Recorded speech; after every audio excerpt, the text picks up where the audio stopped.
friends, today I'm going to show you E02 error. This is one E02 error is water error. If you can check your water level here. Here I'm checking the water. So here in the tap water is not coming. That means the water in the tank water is empty.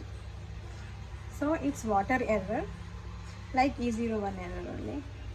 It's water error, you can say.